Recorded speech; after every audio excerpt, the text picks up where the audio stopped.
एक बाप के दोनों जन्म है, भैया ने बहन भी आई है। देखो स्वयं भुव मनु और सतरूप, अरे सतरूपा इन्हीं सृष्टि चलाई हुए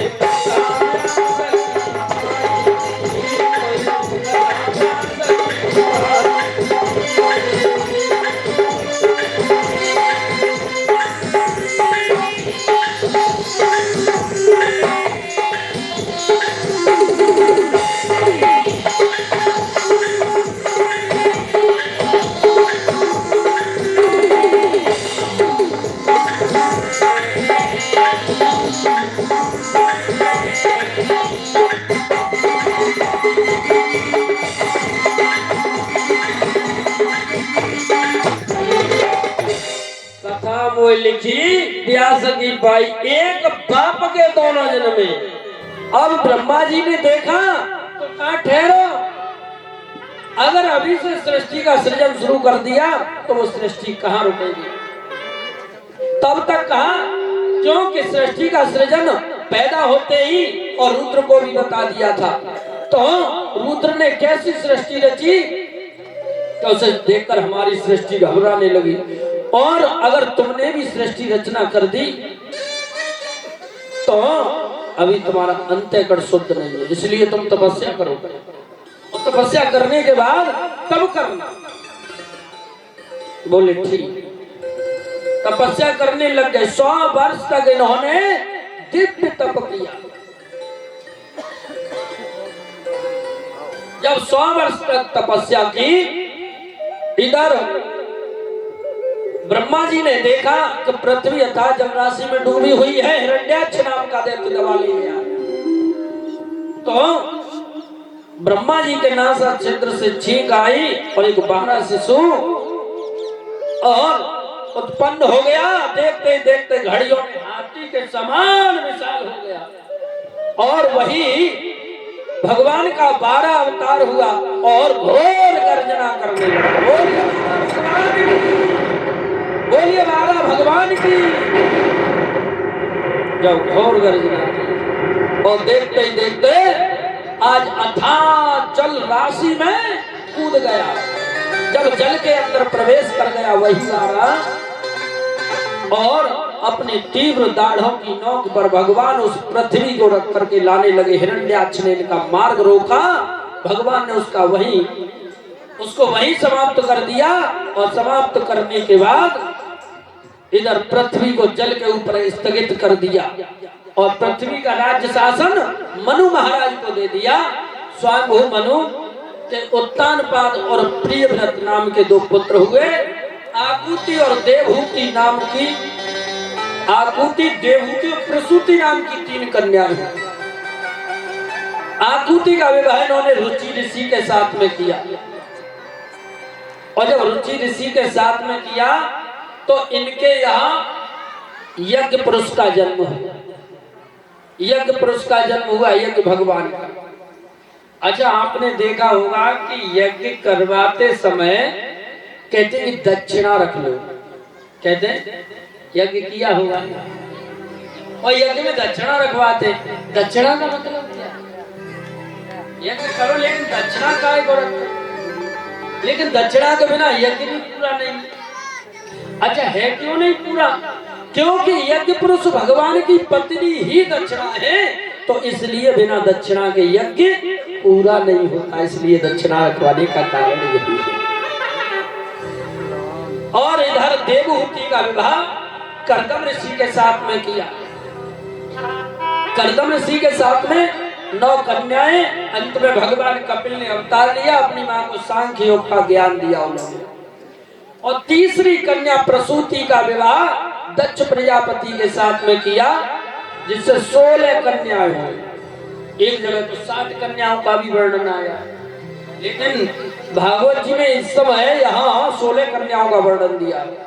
13 कश्यप ऋषि को, 1 अग्नि को, 1 पितरों को और 1 सबसे छोटी कन्या जिसका नाम था सती, वो भोले बाबा के लिए विवाहित है। हाँ नहीं, ऐसा यहाँ जो वर्णन दिया भागवत में, यहाँ 13 कन्या, वो 60 कन्याओं में आता है। जहाँ एक जगह 60 कन्याओं का वर्णन दिया, उसमें 27 चंद्रमा के लिए है, 27 तो उसमें चंद्रमा के लिए, और 13 कश्यप ऋषि के लिए, और 2 कन्याएं धर्म के लिए बताई हैं, और अग्नि के लिए 2 कन्या अग्नि के लिए हैं, और इस तरह से उनका वर्णन आया है। और यहाँ केवल 16 कन्याओं का वर्णन दिया है, तो यहाँ सूक्ष्म हो जाएगा ना, और जहाँ 60 का होगा वहाँ विस्तार ज्यादा होगा। बस ऐसे ही श्रोता होने चाहिए भक्तों। क्योंकि देखिए उन्होंने ये पूछ तो भी लिया, क्यों? अरे पूछते नहीं तो शंका ही तो बनी रहती, और पूछ लिया तो संशय दूर हो गए। कितनी अच्छी बात। बोलिए बांके बिहारी लाल की। तो इधर जाओ, सबसे छोटी कन्या जिसका नाम था सती, वो भोले बाबा के लिए विवाही हुई। और इस सती ने अपने पिता के यहाँ जाकर के ही अपने शरीर को समाप्त कर दिया था। तो इन्होंने पूछा, परीक्षित ने कहा, प्रभु दक्ष प्रजापति अपनी पुत्रियों से इतना प्रेम करते हुए भी सती को उन्होंने कैसे जल जाने दिया, कैसे मर जाने दिया? बोले उसका कारण था, एक बार भोले बाबा कैलाश पर्वत पर विराजमान थे, और थोड़ी दूरी पर कुंभज ऋषि का आश्रम था, वहां कथा चल रही थी, राम कथा।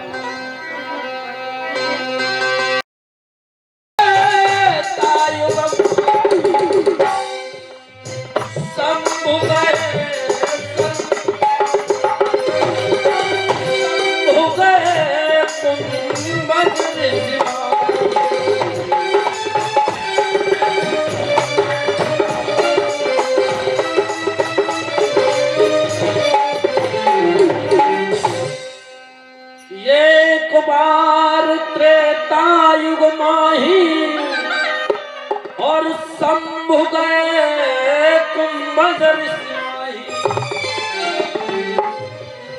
कुंभज ऋषि के आश्रम में कथा श्रवण करने के लिए, और देवी सती से कहा, देवी चलो कथा श्रवण करने के लिए चलते, राम कथा चल रही है, कुंभज ऋषि के आश्रम में चलते। और देवी सती तो कथा का मैं तो ही नहीं समझती कथा होती क्या है, कैसी होती है, ये भी नहीं जानती, मर्म भी नहीं जानती थी कथा का। अब सती जी बोली, महाराज मुझे काहे को परेशान कर रहे हो, तुम चले जाओ, तुम सुनिए। नहीं देवी चलो। बोले नाथ विचार कर रहे थे, अगर सती जी कथा सुनेगी तो इनके संसार रूपी पक्षियों का समागम होगा, इनके पाप रूपी पक्षी दूर भाग जाएंगे। सती जी बोली, महाराज क्या होती है कथा, मेरी समझ में नहीं आ रहा कुछ।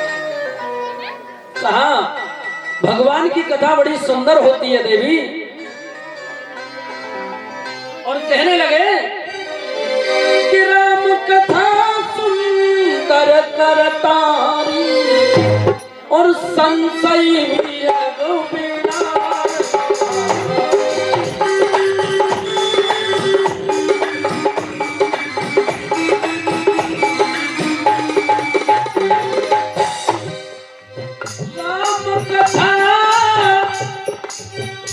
सुंदर करतारी संशय विहग पिरार।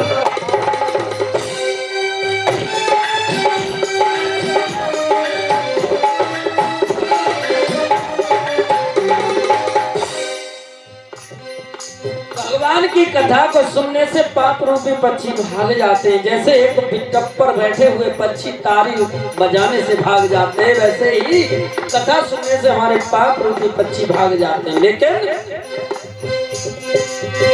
राम कथा के अधिकारी, तुलसीदास ने लिखा है, तुलसीदास ने वही शब्द लिखा कि राम कथा सुंदर करतारी और संशय विहग। और तुलसीदास ने यह भी लिखा,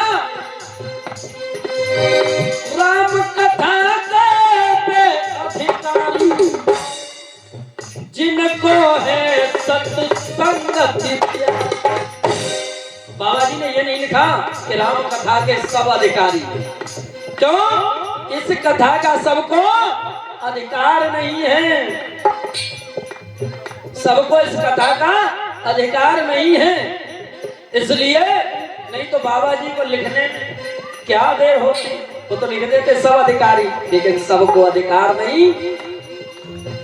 कथा बस्ती में होती रहेगी और देख लेना कितने लोग वंचित रह जाएंगे कथा से कि वो कथा पांडाल तक भी नहीं आ पाएंगे।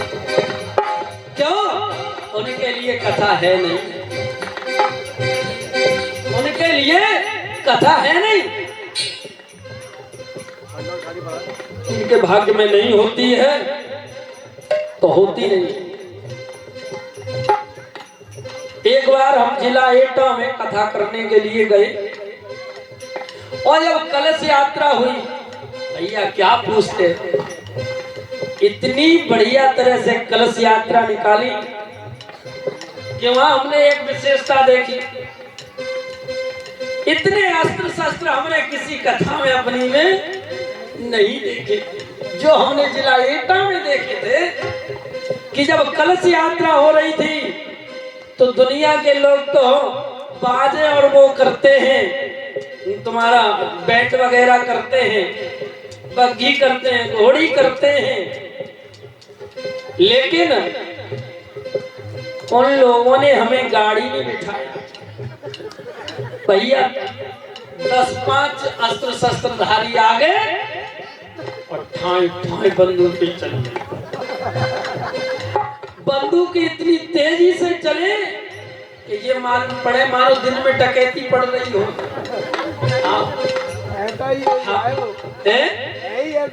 हाँ, और देखो अब उसी बीच में क्या हुआ, एक वृद्ध माता थी, वो कलश यात्रा में जा रही थी और कलश यात्रा में जा रही थी, बेचारी के कान ही चले गए, बिल्कुल कान ही। अब उसे सुनवाई न दे, डॉक्टर के पास ले गए, डॉक्टर ने घोषित कर दिया इनके कानों के पर्दे फट गई, आवाज अब सुन नहीं पाएंगे।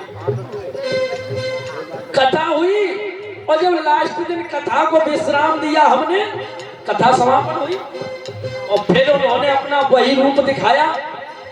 वही तो वो वृद्ध माता आती जरूर थी दरबार में, लेकिन सुनवाई कुछ नहीं पड़ता था। और जो वही बंदूकें चली तो फिर से कानों में आवाज आ गई, फिर से वही आवाज कानों में आ गई। हाँ, तो देखिए कथा दरबार में भी आई, लेकिन कथा तो भाग्य में नहीं थी। कथा हुई उतने दिन कान बंद रहे और कथा समापन हो गई, कान फिर सुनने लगे। तो जब तक हमने कहा जब इनकी किस्मत में कथा नहीं है उनको कैसे भी ले आओ यहाँ तक, लेकिन कथा नहीं सुन पाएंगे। एक दूसरे के साथ में भी चले आते शौक में कि चलो हम भी चल रहे, लेकिन कथा पांडाल तक तो आ जाएंगे, लेकिन कथा में नहीं होंगे।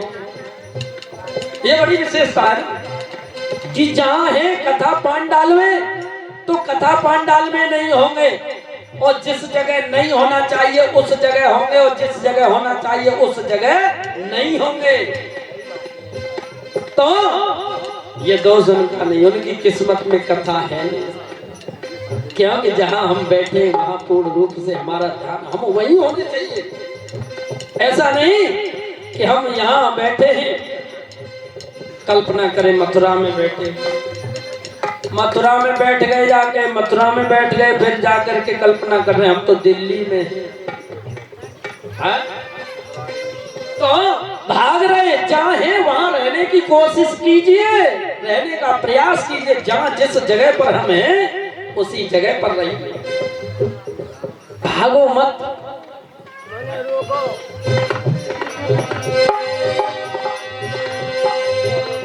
तो उस जगह पर रहने का प्रयास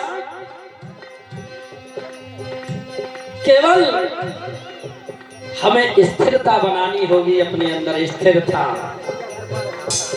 और ये भी अनुभव का विषय है, अनुभव का विषय है कि हम स्थिर हो जाएं। तो और ये स्थिरता आती कहां से? जब हम गुरु की शरण में जाते हैं, और जब इसको तो गुरु ही समझाता है।